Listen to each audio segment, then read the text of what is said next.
నమస్కారం. ఈరోజు మనం భారతదేశంలో అడ్రస్ల వ్యవస్థలో రాబోతున్న ఒక పెద్ద మార్పు గురించి లోతుగా మాట్లాడుకుందాం. అదే డిజిపెన్. నమస్కారం.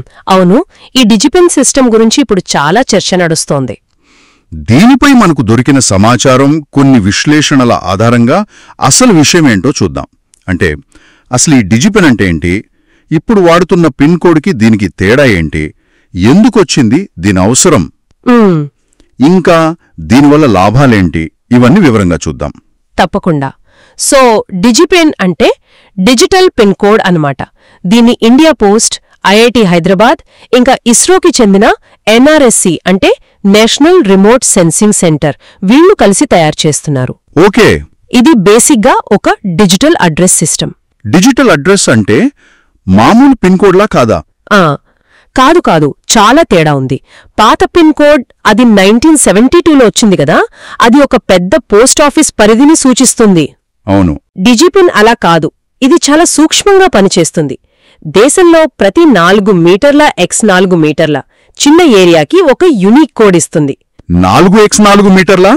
అవును, ఒక 10 అంకెల అక్షరాల కోడ్, ఆల్ఫా న్యూమరిక్ అన్నమాట.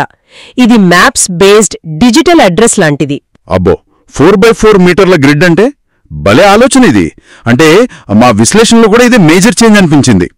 ఉదాహరణకి, ఒక ఇంటి ముందు గేటుకి ఒక కోడు, వెనక గేటుకి ఇంకొక కోడ్ ఉంటుందా? ఎగ్జాక్ట్లీ, అంత ఖచ్చితంగా ఉంటుంది.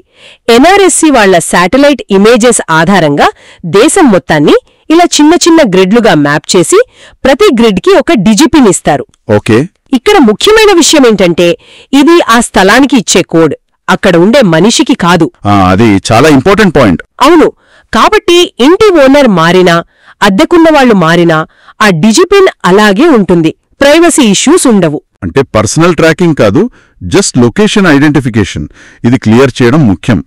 మరింతకీ పిన్ కోడ్ బాగానే వాడుతున్నాం కదా, ఇంత మైక్రో లెవెల్ సిస్టమ్ ఎందుకు అవసరమైందంటారు? మంచి ప్రశ్న. ఇప్పుడున్న పిన్ కోడ్ సిస్టంతో కొన్ని ప్రాక్టికల్ ఇబ్బందులున్నాయి. ముఖ్యంగా డెలివరీలు, క్యాబ్ సర్వీసులు, ఇంకా ఎమర్జెన్సీ సర్వీసులు, అంబులెన్స్, ఫైర్ ఇంజిన్ లాంటివి. అవునవును. వీటికి కావలసిన మీటర్ల లెవెల్ ఖచ్చితత్వం పిన్ కోడ్ ఇవ్వలేదు. ఒకే పిన్ కోడ్లో 100, కొన్నిసార్లు 1000 ఇళ్లు ఉంటాయి. ఎగ్జాక్ట్ లొకేషన్ కనుక్కోవడం పెద్ద టాస్క్ అయిపోతుంది. నిజమే, మనందరికీ అనుభవమే కదా ఇది. డెలివరీలే కాదు, ఎమర్జెన్సీ సర్వీసుల రెస్పాన్స్ టైంపై పాత పిన్ కోడ్ సిస్టమ్ ఎఫెక్ట్ గురించి కొన్ని రిపోర్ట్స్ కూడా చూసాం మనం కదా. కరెక్ట్. డిజిపిన్ ఈ ప్రాబ్లంని సాల్వ్ చేస్తుంది. ఇది కొన్ని మీటర్ల అక్యురసీతో లొకేషన్ని పిన్ పాయింట్ చేస్తుంది. పాత పిన్ కోడ్ లాగా ఏరియా, సబ్ ఏరియా, డిస్ట్రిక్ట్ అలా కాకుండా నేరుగా డోర్ స్టెప్ లేదా గేట్ లెవెల్ స్పాట్ అడ్రస్ ఇస్తుంది. మరి ఇది టెక్నికల్గా అందరికీ అందుబాటులో ఉంటుందా? అంటే వేర్వేరు కంపెనీల యాప్స్ దీన్ని ఇంటిగ్రేట్ చేసుకోగలవా? అదే ఇందులో ఉన్న మరో కీలకమైన అంశం. డిజిపిన్ అనేది ఒక ఓపెన్ సోర్స్ సిస్టమ్. ఓ, ఓపెన్ సోర్సా? అవును. అంటే ఏ డెలివరీ యాప్ అయినా, క్యాబ్ సర్వీస్ అయినా, లేదా ప్రభుత్వ ఏజెన్సీలో అయినా ఎవరైనా దీన్ని ఈజీగా వాళ్ల సిస్టమ్స్లోకి ఇంటిగ్రేట్ చేసుకోవచ్చు. ఓపెన్ సోర్స్ అవడం వల్ల కేవలం ఇప్పటి సమస్యలకే కాదు, భవిష్యత్తులో మనం ఊహించని కొత్త ఇన్నోవేషన్స్కి కూడా ఇది దారితీస్తోందని అనిపిస్తోంది. ఇది చాలా ఇంట్రెస్టింగ్. నిజమే.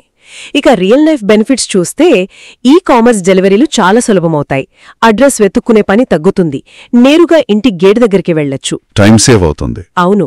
అలాగే emergency vehicles, ambulance, fire trucks ఇవి ఇన్సిడెంట్ స్పాట్కి చాలా ఫాస్ట్గా, ప్రిసైజ్గా వెళ్లగలవు. ఇది కొన్నిసార్లు ప్రాణాల్ని కూడా కాపాడగలదు. ముఖ్యంగా గ్రామీణ ప్రాంతాలు, కొత్తగా వెలిసే కాలనీలు, లేఅవుట్స్ ఉంటాయి కదా, అక్కడ దీని ఉపయోగం చాలా ఎక్కువ ఉంటుందని అనిపించింది. కరెక్ట్. ఎందుకంటే అక్కడ ఇంకా స్ట్రీట్ నేమ్స్, డోర్ నంబర్స్ సరిగ్గా ఉండకపోవచ్చు. ఇలాంటి చోట్ల కరెక్ట్ అడ్రస్ ఇవ్వటానికి, అలాగే ప్రభుత్వ ఆస్తులు గుర్తించటానికి సర్వేలకు ఇది భలే ఉపయోగపడుతుంది కదా. అవును, ఖచ్చితంగా. ప్రభుత్వ ఆస్తులు, చెక్ పోస్టులు వాటన్నిటినీ కరెక్ట్గా మ్యాప్ చేయడానికి వీలవుతుంది. ప్రభుత్వ సేవలు అందరికీ చేరడానికి కూడా హెల్ప్ అవుతుంది. ఉదాహరణకి ఇందాక మనం అనుకున్నట్టు, ఒక స్కూల్ కాంప్లెక్స్ ఉందనుకోండి, దాని మెయిన్ గేట్కి ఒక డిజిపిన్, లోపల ఉన్న లైబ్రరీ డోర్కి వేరే డిజిపిన్ ఉండొచ్చు. అంత స్పెసిఫిక్గా ఉంటుంది. ఓకే. అంటే డిజిపిన్ కేవలం ఒక టెక్నాలజీ అప్గ్రేడ్ మాత్రమే కాదు, ఇది ఇండియాలో అడ్రస్లను మనం చూసే పద్ధతినే మార్చేస్తుందన్నమాట. ఖచ్చితత్వం, సౌలభ్యం బాగా పెరుగుతాయి. అవును, అంతేకాదు కేవలం డెలివరీలు, ఎమర్జెన్సీ సేవలకే కాదు, వీని అప్లికేషన్స్ ఇంకా చాలా ఉన్నాయి. Infrastructure planning, urban development, disaster management, land records management, ఇలా చాలా రంగాల్లో ఇది ఉపయోగపడుతుంది. అంటే ఇదొక మల్టీపర్పస్ డిజిటల్ ఇన్ఫ్రాస్ట్రక్చర్ లాంటిది.